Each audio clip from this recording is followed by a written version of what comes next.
How you doing, everybody? Welcome to Inside the Game with Coach Jim and Coach John Blomstrann. We got a great show tonight. Guys, it's good to see you. John, good to see you. Good to see you guys. Thanks for coming on, guys. Yeah, of course. Thank you very much, gentlemen. And I'd like to introduce one of our guests tonight. We're lucky to have two, and we think it'll be a great show. George Kostelis. We go way back when George was in West Hartford and playing for Hall High School, and I was a coach at E.O. Smith. And George has continued from there into a full career as a soccer professional and soccer coach. He's currently the coaching director for the town of Newington. He has recently been Hartford Athletics goalkeeper coach. Has over 25 years of college coaching experience after finishing at University of Hartford, right, George? Is that where you play? Yep, currently went back to University of Hartford just this year. Yeah, okay. And he is a United Soccer Coaches Goalkeeper Academy staff coach. Of course, was a Soccer Plus goalkeeper coach, which these guys will probably get into.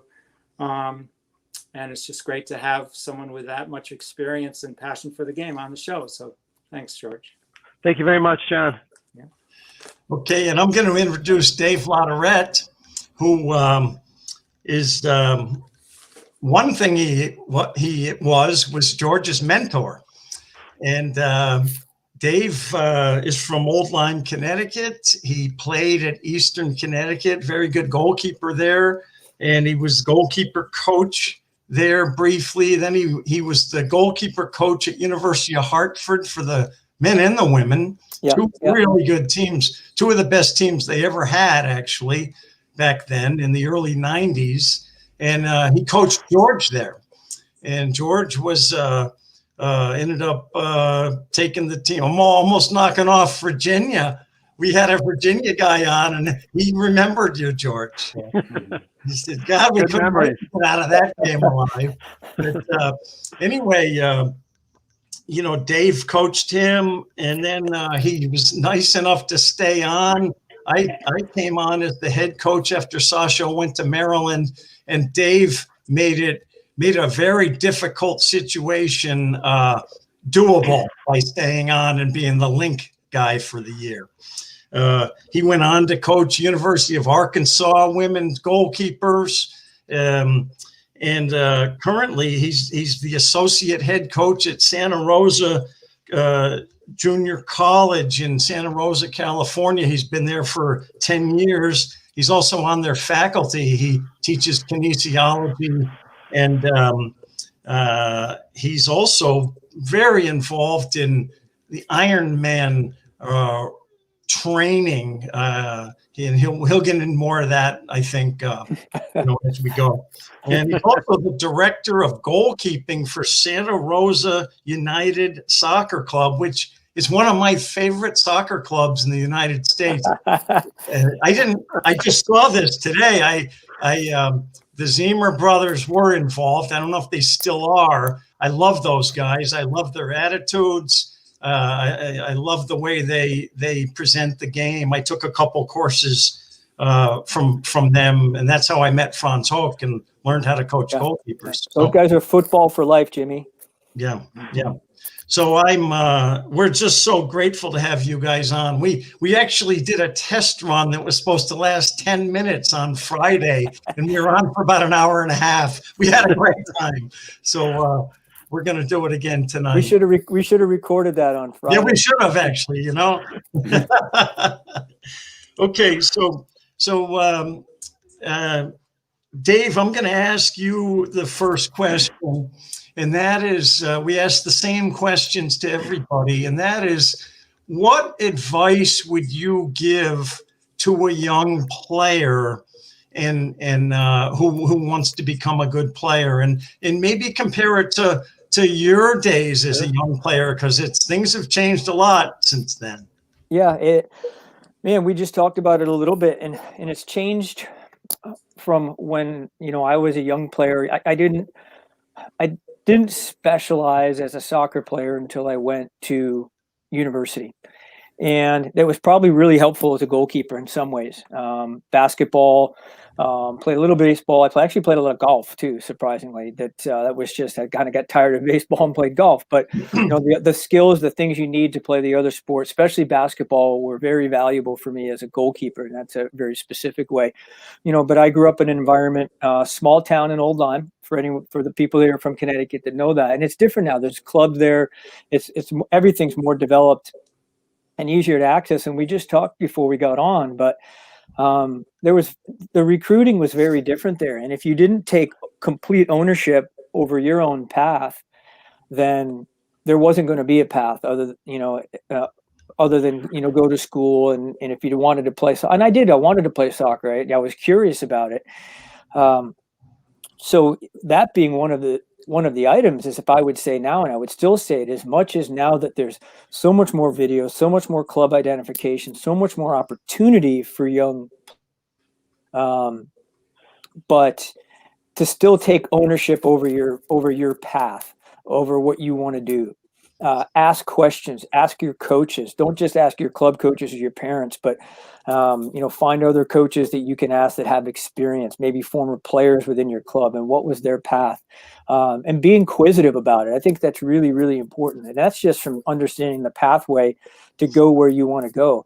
And you're going to find different answers to the question. Some people are going to tell you one thing and some are going to tell you another. And the reality is if you love the game and you love to play, you want it to always be that way. You don't want to be in an environment where it's pressurized to the point where you don't enjoy the game. And that goes a little bit for the club, because we see that now a lot with club players. And when we played, we just played. And I wish I'd had more instruction, but we just went out and played a lot. So I would encourage you, on top of what you do within your club, it's not enough. It's nowhere near enough. And we go out and recruit, and we play at a reasonably high level. People sometimes see a junior college and they think twice about it until they see us play, until they see some of our players. In the last year, we didn't play in 19 or in 20, but we have 4 players from our that were sophomores and moved on from the previous team. And 3 of them were Division I players and 1 went Division II, but they weren't Division I players when they came to us. And so it was the point being with them is they took it upon themselves. Like when they had left high school, if they had gone the 4-year route, and 3 of the 4 were academically able to go the 4-year route, but they said, I'm better than that. I want a better opportunity. And they wanted to prove it to themselves and other people that they could play at a higher level. So they came to us, we helped them develop, but they put a lot of effort and intent in themselves. And I say intent, meaning they did it deliberately. It didn't just happen. They worked hard. They asked for support. They asked for nutritional support, off-season training support. They came to whatever they could come to train and get better. And they were incredibly receptive to coaching. So those 3 that probably would have been and were recruited at, I would say medium level at best Division II schools, to medium to better Division III, not even the best Division III schools, because we know, Jimmy, some of those D3 schools can play, and that's another topic maybe for another time. But they worked really hard for 2 years, and even they started to get the recruiting. It helped that we had good connections, my connections over the years. Marty, who was our head coach, his connections that are more West Coast based here. They landed at University of California, Santa Barbara, and Old Dominion. And they're going to go in and they're going to play, which is great, because even going Division I wouldn't say with a stretch, but it was going to challenge them. And they really benefited from sort of the COVID year where they didn't play in the fall, but they got to train, and they're going to get almost a free semester of eligibility. So even though they're going to play in the spring at a certain level, they're going to be, they actually ended up in a really good situation. So, clarify what I'm saying is create your own path. Don't let anybody else do it for you. I wish someone had told me that, and I would have worked a little harder in making, I would have made maybe some slightly different decisions or reached out a little more to different people. And to be honest with you, and I say that, I probably would have gone to Eastern straight away. I would not have, I was at Springfield first. Financially, soccer, a couple things. It just wasn't the right fit, and Eastern ended up being, for the most part, a really good fit for me. So be intentful and be deliberate on your path. Ask a lot of questions. Work really, really hard academically and athletically to put yourself in a good position so that you have as many options as possible when you decide to move forward as a player, but also as a person and as a student athlete. Thanks. Thank you, Dave.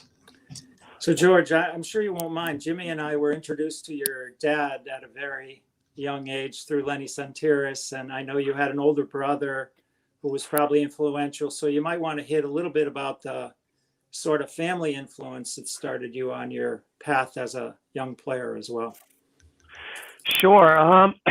Well, first and foremost, I mean, I'm so thankful to my father, God rest his soul. But, what I didn't realize growing up as a kid within that family was just the incredible network that my dad possessed. I mean, from knowing you guys to Lenny, and then, from, names that you guys will be familiar with, from Charlie and Henry McCauley to Franz Innocent and so on. I didn't really have any understanding as a kid who my dad knew as a soccer person. But George, you think everybody grew up that way with parents that were that connected, right? So I mean, as a kid, you're going about and you're playing soccer, and I'm delving into it because, one, the influence of my father, but I think when you're growing up with two older brothers that were extremely gifted. They helped kind of, I would say, forge me into the goalkeeper and soccer player that I became, because we were highly, highly competitive. To kind of, hit on what Lotto is talking about, I'm also, very thankful to kind of grow up in a time where PE wasn't about the kind of, I would say, it was more skill-based. It wasn't the experimental kind of physical education approach that they have in the current nowadays. If it was the fall, we played soccer and football. If it was winter, it was hockey and basketball. And, you were learning to play competitive games. And I think that was a big part of it. So thank the Lord for, Mr. Joe Mancini, because, that environment was just fantastic as a kid, especially for someone like myself that was extremely, extremely competitive. You didn't need to tell me to compete, So,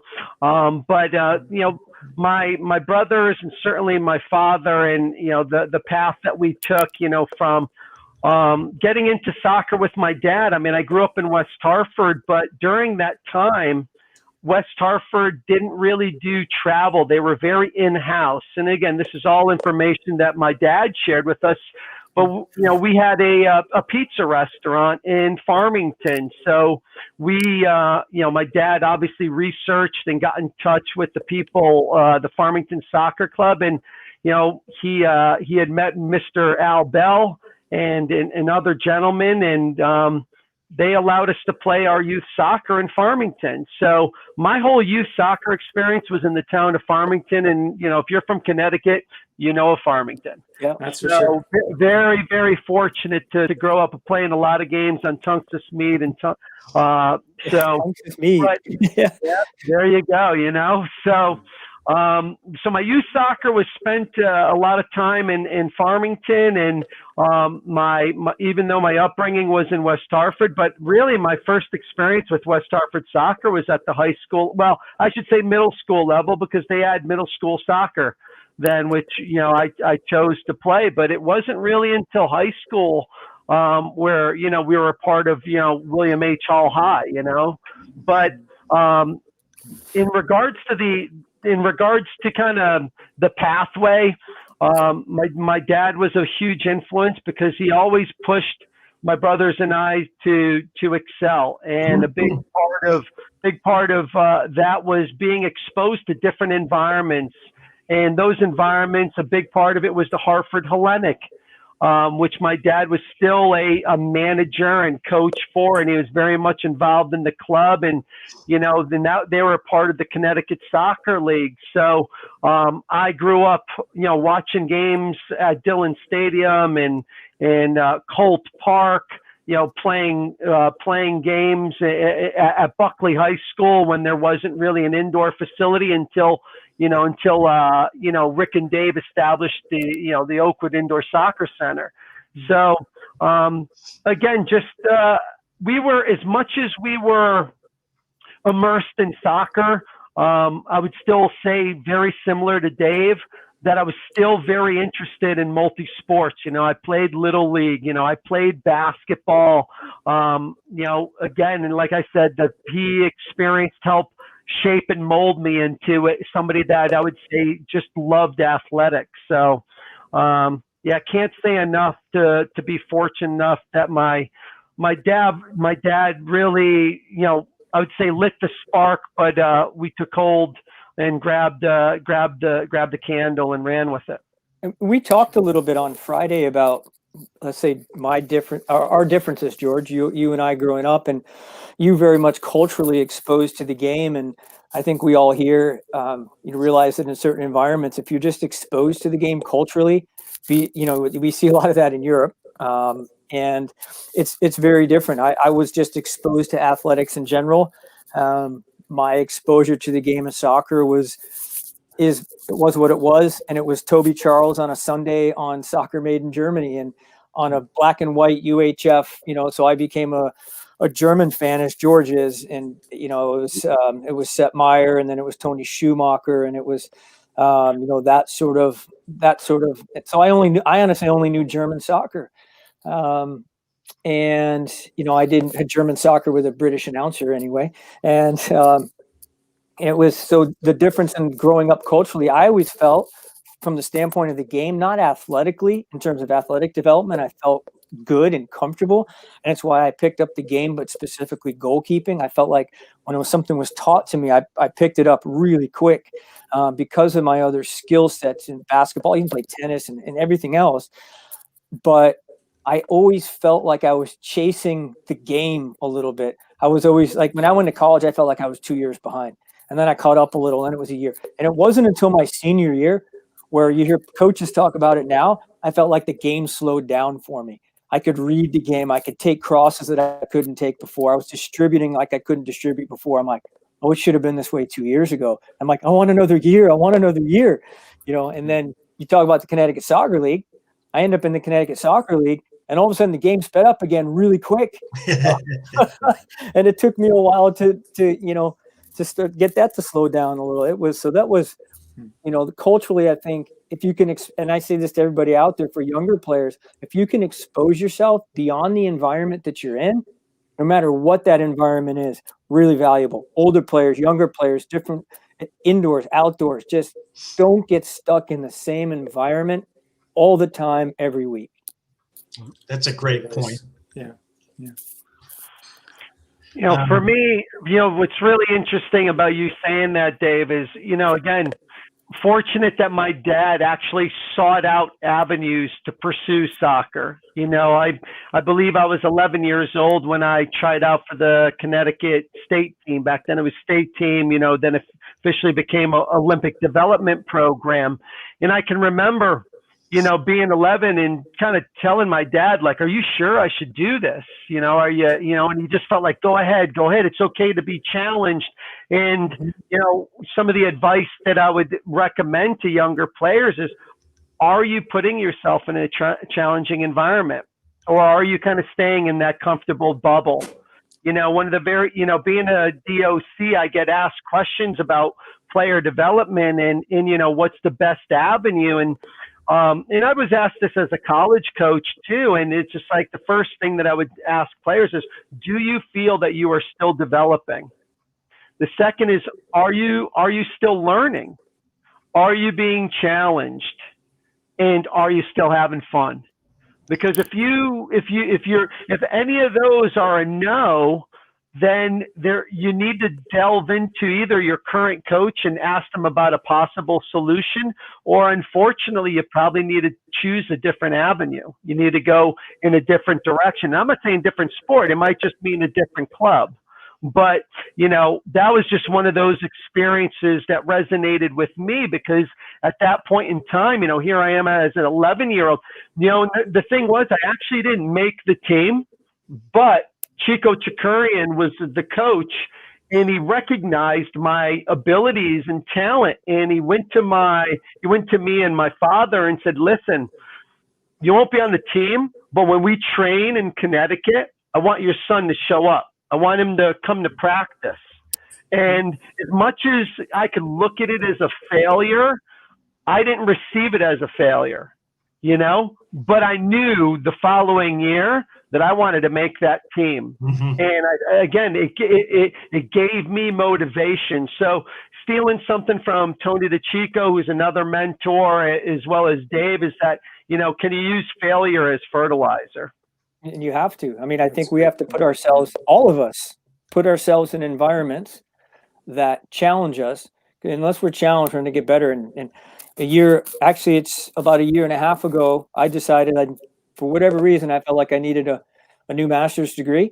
And I started a master's degree in coaching and performance science. And I'm like, okay, it's just going to take time. And the first class I took, I was like, okay, I just got kicked in the nuts, because it wasn't that the material was overly difficult, but finding the time and having the support of my wife, finding new ways to study, not new ways, figuring out how to study again, and write and everything else. And it's really challenged me, and I've learned a lot. But from a different way, George is right. We have to challenge our young players and our young athletes. If we don't challenge them, they're not gonna develop. That's a great point. We've talked on the show, and John and I, and I'm sure you guys have talked. It's a little bit different environment now, atmosphere now, with the society and with parents, and it's nobody's fault. It's just the way it is, and when we were kids, back when we were kids, it's not necessarily that it was all better, but in the summer, I used to leave my house on my bicycle at about 8 a.m, and I might get home for a sandwich at lunch, and I might not. And I'd get home for supper. My mom used to ring this bell, and we'd have to come home for supper. And so you're all day out there, getting fit by riding your bike and running, just running around, and you're, whatever you're playing, you're making it up yourself. So there's a lot more leadership practice. And this is a weird word, but followership practice as well. We always talk about, you got to be a leader. Everybody can't be a leader at the same time. Other teammates have to follow, and they got to learn how to follow. And so we miss out on that now, because parents are afraid to send their kids out there alone, and I don't blame them. I understand that, but Dave, I think you said it. The kids aren't going to get everything they need from 2 practices a week and a game on Saturday. It's just not going to happen. Not even from, like, I see and we have 2 very good local clubs. One's a little heavier Hispanic based, and then, which is Atletico. And at the college, we have a good relationship with them, as we do with Santa Rosa United, but similar. It's essentially in normal. We're not playing matches, and they haven't played a match since last March. But it normally would be 3 trainings a week plus a match on the weekend. And I think it just gets really secular and comfortable. It may get uncomfortable when they play a better team. And the teams that we see that have more success, are kids that get along, like they understand each other, they get along with each other. But the other thing we do see is they don't just show up on Monday, Wednesday, Friday, and then play on the weekend. They have grown up together, or they play pickup together, or they play futsal together, or whatever it is, and they just get to know each other as people as well. It's just, if you just want to enjoy the game and play, that there's zero wrong with that. We know that. And 3 days a week is is plenty. It's awesome. Plus a game on the weekend. But if you want to evolve and you want to become a better player, the days that you aren't with your team, how are you challenging yourself to become a better? And I always say this because it's not just about a better player, but sure, better player, better person, better athlete, etc. And it might be your individual technical work with the ball. It could be some additional fitness, whatever it is, or even just can you sit down with intent and watch? There's so much football on TV now, which we didn't have when we were young, that you can learn from. And can you sit down and watch that with intent and deliberately? I'm going to watch the 9, I'm going to watch the 10, I'm going to watch the 7 or the 11, whatever, and just watch that one player. Not follow the ball, but watch one player and watch what they do and their movements. And do you agree with it? Do you disagree with it? Can you get better by watching that? And I say that because I was able to really fortunately, as a high school player, but even when I was at Eastern, I would still do this. Surprised, I forgot about that I did this, but I used to go to UConn games. And that was the highest level soccer that I could watch in person. And we all know that it was a darn good level. I was introduced to the year in person, the year they won the national championship in '81. And I would go with friends. And sometimes I would leave my friends and I would go sit behind the goal. And I'd sit behind the goal and I'd watch the UConn goalkeeper for a half, and then whoever was playing in goal the other half. And I learned a lot just by sitting there watching. And I got to the point where I even could start to critique a little bit. Probably overcritical. I still do that. But it really helped me learn the game from a viewpoint that you could see tactically what was happening from the way that I was going to see a game. And I saw some great goalkeepers: Jim Renahan, Tony Pierce, Greg Kemp, the kid from Alabama A&M we were talking about the other day. His last name was Hunt, and the list goes on and down the list. And some people that I ended up playing with and being at camps with years later, which was really interesting too. So again, that goes back with the intent of doing more than what you have in front of you to create a different pathway. Jim, should we transition to going from a player to starting a path as a coach or something? I think so. Both of these guys have had great playing careers, but more so great coaching careers, because our playing career is always pretty finite, and the body doesn't answer the call after a few years. So George, why don't you start us off? George has been not only a professional goalkeeper, but also a professional goalkeeper coach. When I say that, a coach of professionals. We're all professional coaches. Yeah, because that's our livelihood. But he's coached professional goalkeepers, and he's also coached at Hartford, at Yale, at Trinity, Western Connecticut, University of Rhode Island. Probably skipping a few, but so George, why don't you tell us a little bit about what advice would you, a little bit about your path, and what advice would you give to a young guy or gal who wants to get into this line of work? No, certainly. I appreciate that, Jimmy. It's interesting because at the point in time that I got into coaching, I just came back from Greece, and Jimmy, I mean, you were the landing spot. So it was actually my first experience at the collegiate level was, me coming on to you, and I believe that was in 1995. But what I would suggest for somebody that's interested in coaching, if I had to do it over again, might be to kind of kill multiple birds with one stone, and that would be to continue my education while coaching, because I actually completed my master's degree later on in life.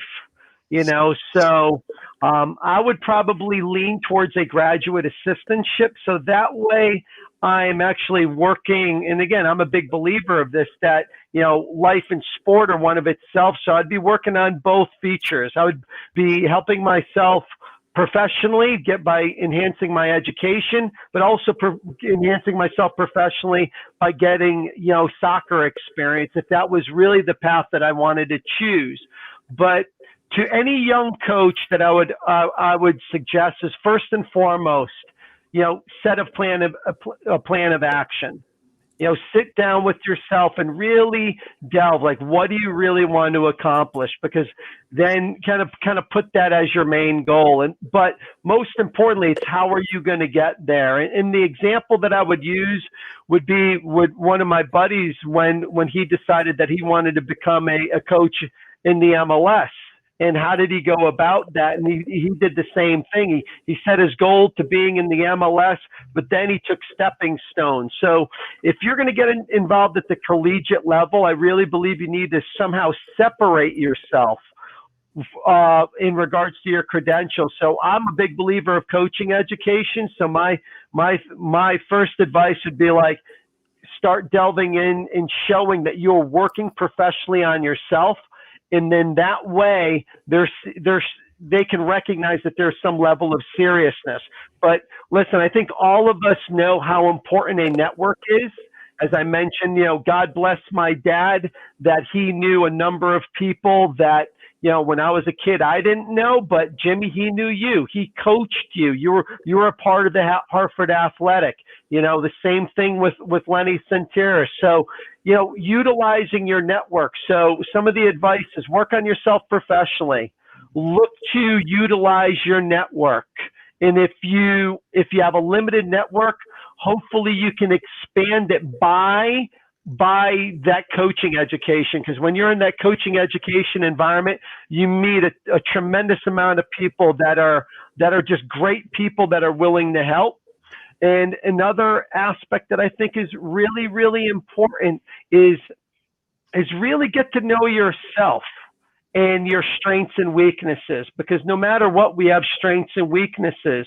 And I think that's something that you really got to understand is surround yourself with people that are going to make you better, not just better from a professional standpoint, but also from the standpoint that they're just good people. Because I think that's such an important aspect in this profession, is just being a good person. Because to me, if you're a good person, good people are going to gravitate towards you. And to me, if you're a good person, your motivation should be what's in the best interest of those athletes. Because to me, it's about our level of influence upon those athletes. So for younger coaches, those are few steps. I mean, listen, I think there's it's a process, it's a journey, and I think just like in your playing career, you're gonna have some peaks, you're gonna have some valleys, but you got to stay true to yourself and really continue to stay the course. So what I would just say is that, and probably the final point, because even I'm doing it now, continue to be a lifelong learner. Never feel like you know it all, because there's always something new to learn. That's great advice, George. And unsurprisingly, we ask this question every week to the people that come on, and basically that's the answer they all give. And because there aren't any secrets, are there? No. And education and relationships, networks are so important. And the relationships are huge. And I can't add too much to what George said, because maybe George and I have had the conversation before and he took all my answers. I don't know. But, George and I, you're my mentor. George and I learn through repetition. So go ahead, man. George and I have reconnected over the years, and every time there seems to be a snag in the world, I know the phone call's coming, and as does he. So, that's been really valuable. But I think the relationships are huge, and I'll just highlight that. And at first, the relationships for me weren't ones that I tried to develop. I was very, very fortunate. So it went like this, and it went even as early as deciding to transfer back to Eastern Connecticut. So being back home, knowing more people.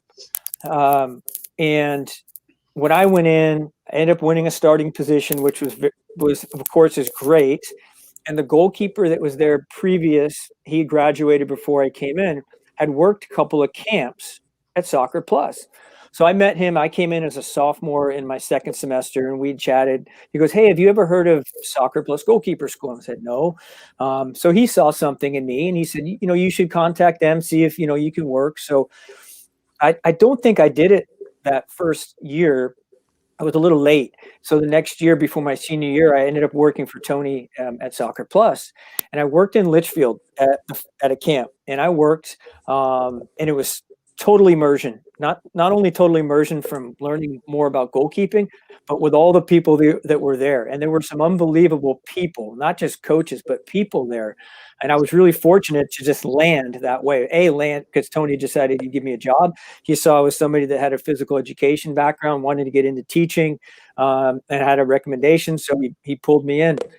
And enough that at the end of the first week, he said, "We have a second week. I have more space. I need one more staff. Can you stay for a week?" And I just called my boss, that I worked for in the summer at home, and I just said, "I'm not coming back." That was it. I go, I'm done for the summer, because I was going to go into preseason a week after that. And so getting to know Tony was the start of it. And at the time, at that moment, I didn't know.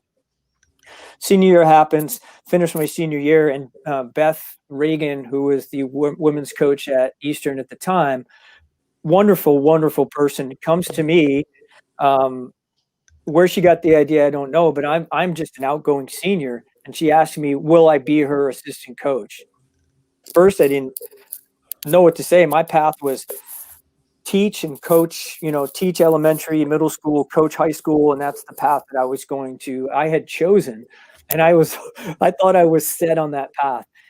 She brought me in. I had some academic work to finish up for my teaching cert. I did a minor in athletic coaching at the time, and I just thought it was going to be a one-year thing there. I ended up being there for 2 years, was working more for Tony now, doing more camps. And then, the transition happened at the University of Hartford. And as I understand it, Sasha came in. First phone call is to Tony, says, "I need someone as an assistant coach, but who specializes in goalkeeping." Tony's first answer is Dave Latourette.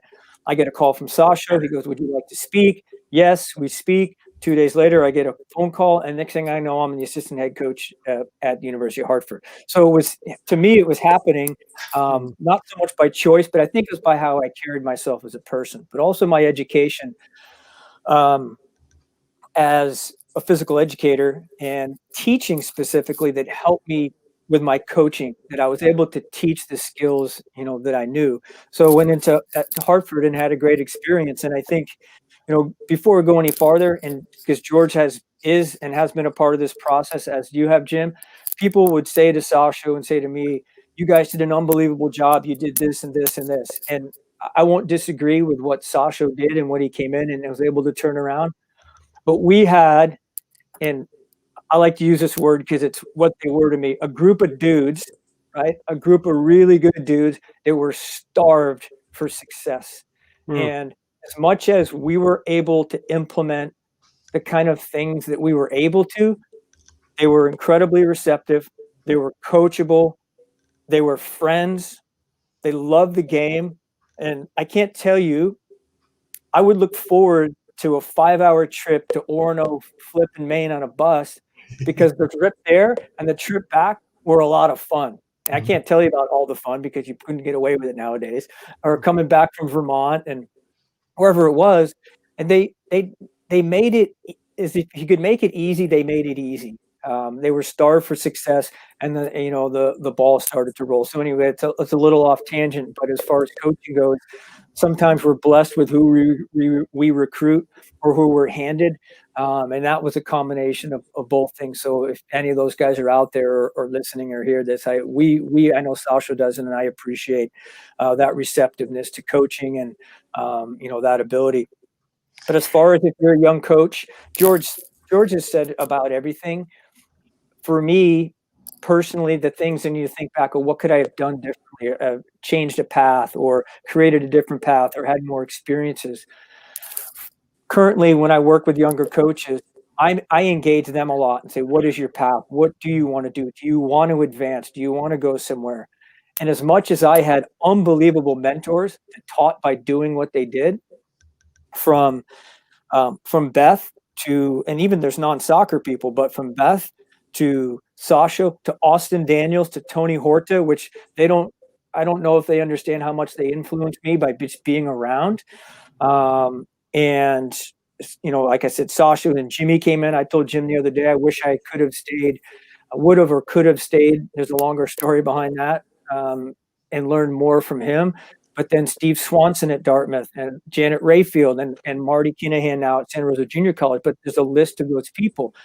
I wish I had been a little bit more forethoughtful and I won't say aggressive, but taken my path a little bit more seriously and asked more questions and asked for more responsibility.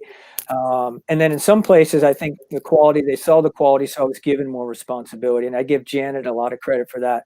She gave me a lot of responsibility at Arkansas that I didn't expect to have, to run certain sessions or parts of sessions. And even to the point where she saw quality in me that before a match, we would warm up out on the field, and we had a nice little stadium where we could go right back into the changing room. Our women would, they'd change out of their training top and put on their kit top, and then we'd come together. And she learned really quick that in that moment, in that 30 to 60 seconds before we went out, my voice resonated more with them than her voice did.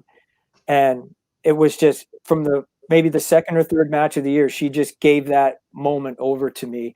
So, my coaches that I've had have been unbelievable mentors. I've learned so much, and I carry little bits with them. It's like taking a degree, an academic degree from every one of them, and learning and respecting and appreciating the opportunity they gave me. You gave me the same opportunity that last game of the year against BU. We talked about that the other day. You felt like the boys at that time, that group that we had, was responding well to me, and you said, "Hey, take it and run." And you were the wizard on that day because they listened intently, and we got a good result. So for me, create your path a little bit more. Ask questions if your coach that you're working with isn't guiding you the way that you want. And just like if you're as a player, be intentful and deliberate on your path. And I think George hit on this too. The last thing is try to figure out yourself, so you know where you may want to go and what level of coaching that guides you to. I probably would not have spent as much time at the Division I level if I had known more about myself, which was, I love, not that you can't do it at the Division I level, but for me, the Division III level is fantastic, which is really similar to the Ivy Leagues. And even what I'm doing now at Santa Rosa Junior College, which is a whole nother level and ball of diversity, which it's really challenged me, and it still does. But I really, really enjoy it. And I would never throw any level out the window at this point. But I know what my skill set is, and I know how I want to develop people. Jimmy, when we touched base, sorry to interject there, but when we touched base just yesterday, one of the aspects that I think that we all kind of alluded to, and I forgot to mention it, was the whole part about apprenticeship. And Lato's talking about the mentorship part of it. But I mean, that true apprenticeship no longer truly exists unless you're probably in a tech field. You know what I mean?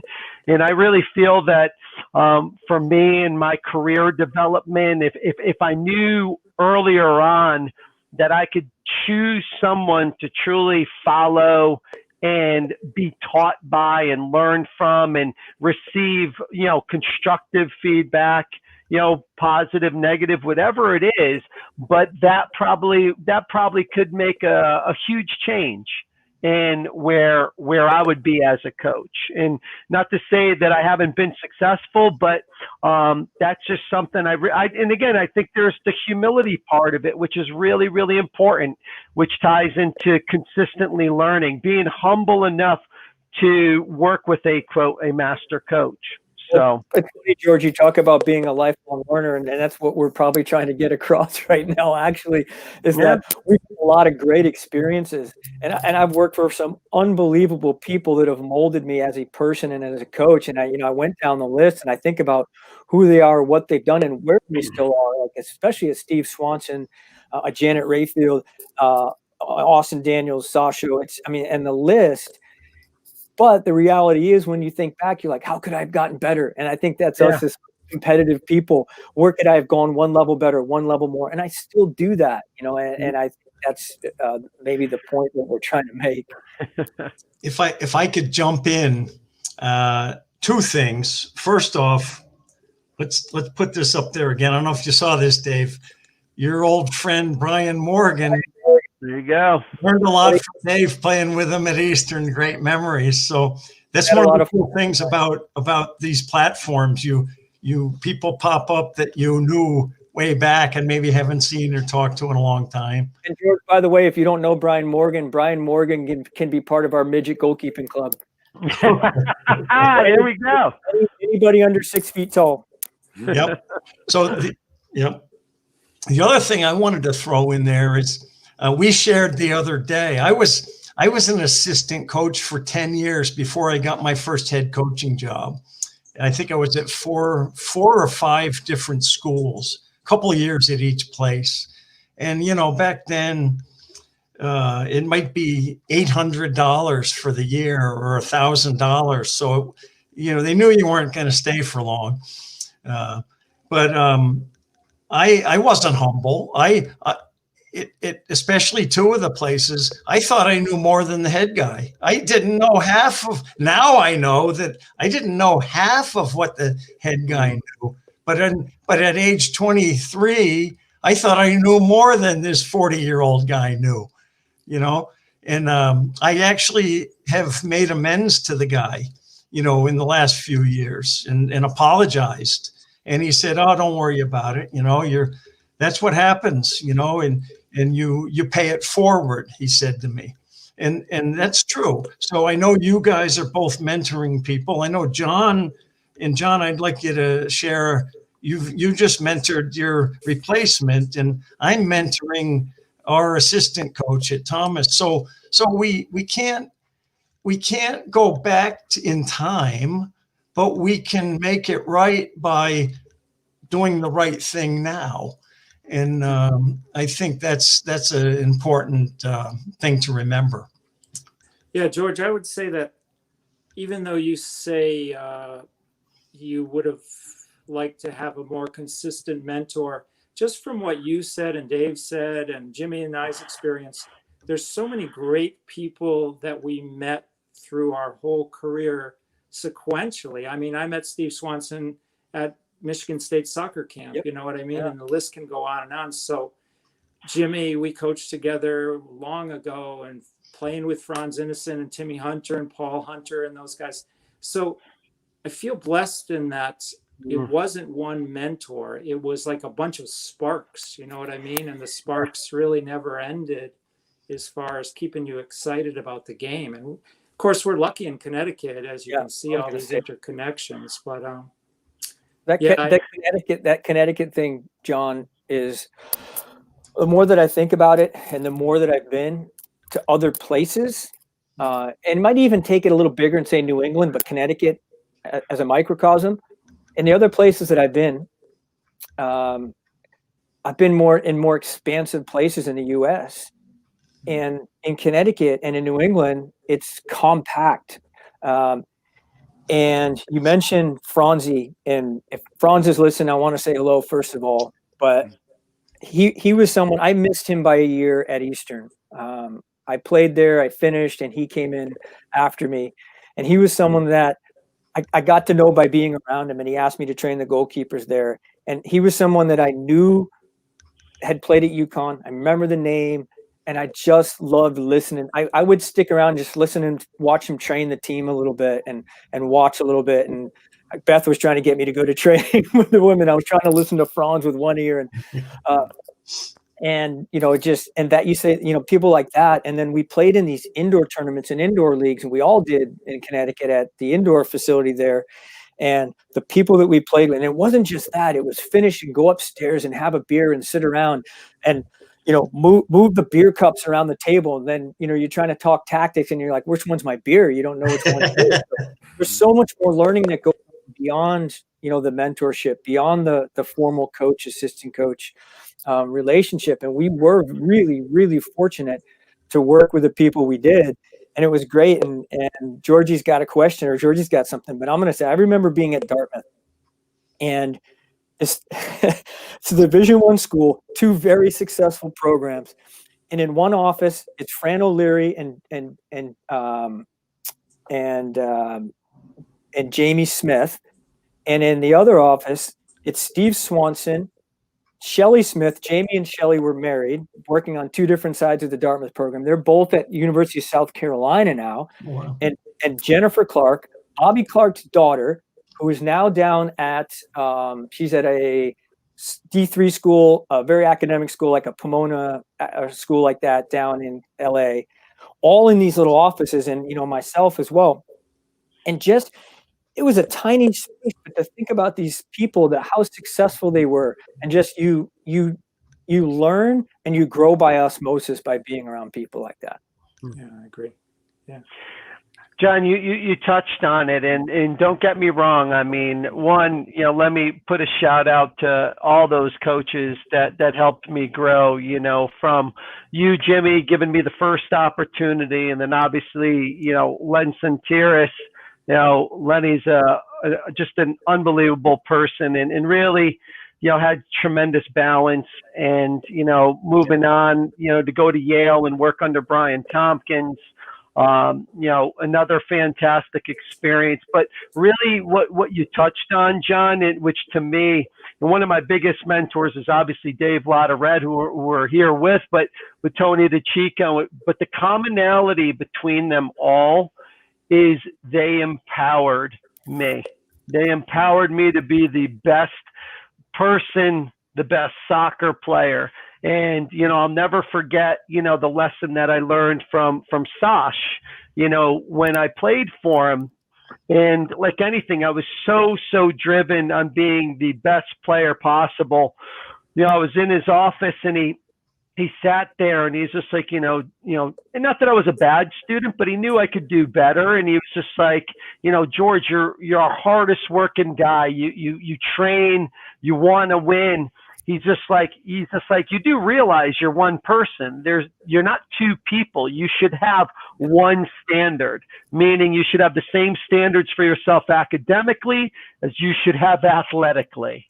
And, that resonates with me today, where it's just like when you have people that just want to invest in you and just have you maximize the experience, I think there's nothing more you can say than thank you. And, from playing for Dave or Sash, Dieter Ficken, Chico Chikurian, Jim Analfo, Al Bell. I mean, there's so many people that I'm so thankful for. And like you said, John, I took nuggets from all of them to develop into the person that I am today. And Tony was the ultimate in empowerment.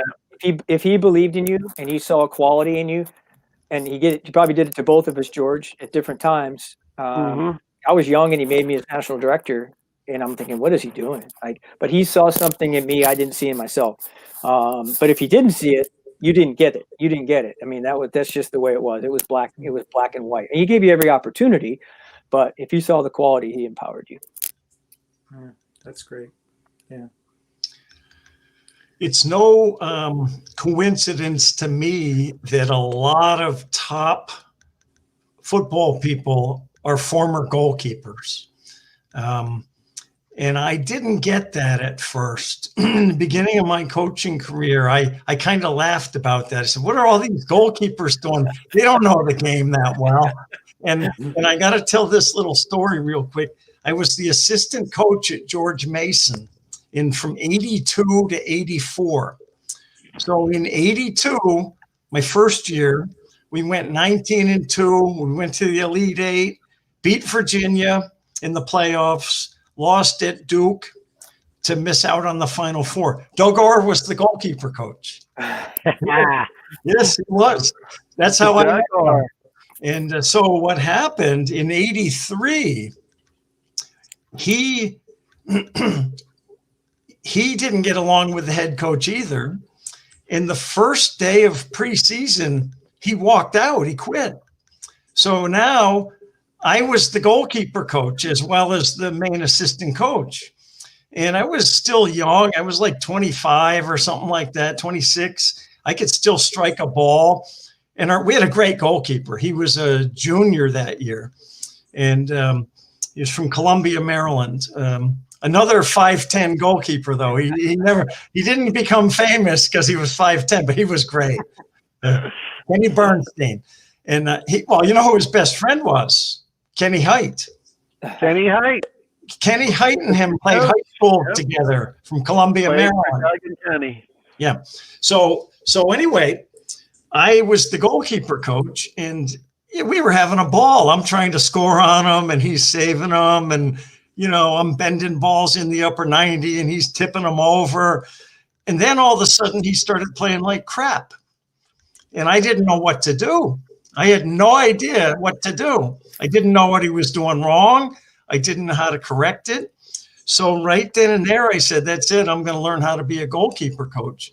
And I took courses. I took 2 courses from Franz Hoek. I played over 30 as a goalkeeper. I didn't even tell him I wasn't a goalkeeper. I played about 60 games as a goalkeeper. And it was amazing what I learned. And one thing was I couldn't believe it because even if the ball was a great goal and it went in, I felt like I was this big when it went in. Always. And Tony Horta told me, he goes, Jim, you're not going to save them all, man. You just got to do the best you can, and you got to have a short memory. Yeah, selective amnesia. So I've been training goalkeepers ever since, and it's really, I really understand why goalkeepers make such good coaches, because when I played, I had to see the whole game. I had to organize my back 4. I was taught to organize the 2 center backs and the defensive center mid and the weak side, the far post defender on crosses. And if I could do those things, I could be a pretty good goalkeeper. And it turned out to be pretty good advice because I didn't get many shots on me. Yeah. But I really have a big respect for former goalkeepers and people that are goalkeeper coaches and coaches that used to be goalkeepers. It's interesting because you didn't realize it at the time. I know George didn't, but we saw every game, every minute in front of us. Everything developed in front of us in both directions. And there's no other place in the field, maybe other than center backs. And I know center backs that have become very good coaches as well. Yeah. But we see that, and I realized that. So someone say, if you weren't a goalkeeper, where would you play in the field? I probably wouldn't have been size-wise or anything a good center back, but I would have been a good center back, a holding midfielder, maybe a good outside back, just because of the way I see the game and feel the game. And then sometimes I feel like as long as I was facing the goal, I'd have been a good striker because I could beat a goalkeeper only by knowing where the soft spots are. Yeah. Yeah. Okay. Well, we're actually almost out of time. John, you got anything you want to throw in there? No, it's just like catchers in baseball. It's the same thing. I think I was a catcher in baseball. See the whole game. Tony Meola. Yeah. Tony Meola was drafted by the Yankees as a catcher. Yeah. Yeah. And the number of goalkeeper coaches that we can think of. I mean, goalkeepers that became coaches is huge. Oh yeah. Bruce Arena. Yeah. Yeah. Yeah. Okay. Well, listen, guys, fantastic job. So grateful that you came on. And one of the things about this show that I love, is we get to pick who we ask to come on, and so we get to go back in our lives and say, oh, these two guys were such a big part of my life, and I'm not surprised at all that you've turned out the way you've turned out, and So thanks again for coming on. Congratulations, guys. Yeah. Jimmy and John, thank thank you you both. very much for the invitation. Truly, it's been great to be on the show. And It's Jimmy, fun. it's been great to catch up. And John, we never crossed paths a lot, but many success. Kudos to your success at EO Smith. Trust me, being an old Lime, we heard a lot about EO Smith and thank you, David. and Yeah. fantastic players, and your name always resonated with that. And Jimmy, appreciate everything you've done. And I think this show is, you talk about paying it forward. It's fantastic. We could sit on and tell stories for another hour. There probably would have. I think would have love to. even have value to them, not just stories, but have value to them. Thank you. Thank you.